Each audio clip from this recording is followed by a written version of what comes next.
Our verse today is Matthew chapter 5, verse 47. And if you greet only your brothers, what more are you doing than others? Do not even the Gentiles do the same? Our verse today comes from the Sermon on the Mount. Jesus teaches his disciples and listeners some radical approaches to observing and living out the spirit of the commandments. In this section, he instructs about loving one's enemies and those who do not like us. He says, "You have heard that it was said, 'You shall love your neighbor and hate your enemy.' But I say to you, love your enemies and pray for those who persecute you." Matthew chapter 5, 43 to 44. This represents a radical shift from what people would ordinarily practice. It is easier and safer to love those who love you and to avoid those who do not love you or treat you poorly. Jesus then explains why we must be different from others as his followers and as God's children. If you greet only your brothers and sisters, what more are you doing than others? Do not even the Gentiles do the same? Let us unpack this verse. To greet someone signifies cordiality, acceptance, respect, and goodwill between both individuals.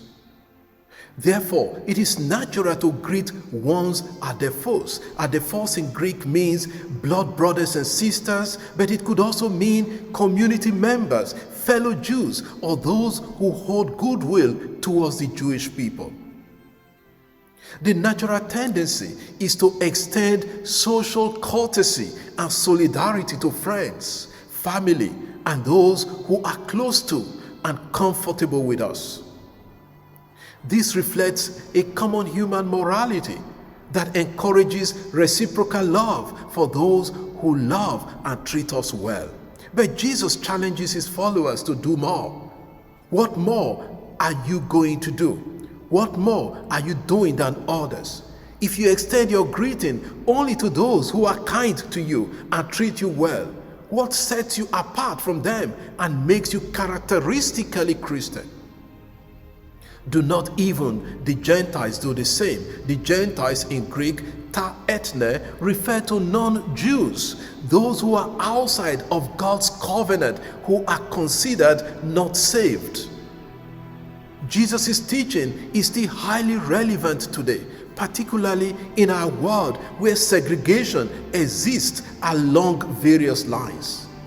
This includes segregation within families, where individuals from the same lineage may not speak to others due to family disputes, often over land issues, and maybe even avoid greeting one another.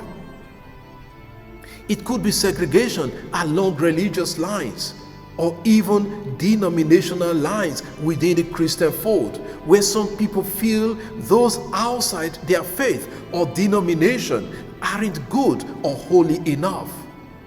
I recall an experience where people in the same charismatic prayer group in our church then wouldn't talk or relate well to others because they considered them not spirit-filled enough. I had a similar experience where a member of the prayer group would pass me on campus without even looking up or greet or acknowledge me. Our churches should be places of inclusion, not segregation, or we risk being Christians in name only, not truly following Jesus Christ. It may manifest as segregation along political lines, with some individuals unwilling to see or hear perspectives from those who hold differing political views. It could even extend to sports, where some fans of a particular team perceive others as adversaries, as enemies. What about those who hold differing opinions or intellectual perspectives from us? We can find numerous examples. Jesus calls on us to be distinct as Christians. We must not have enemies, or individuals we cannot connect with or pray for.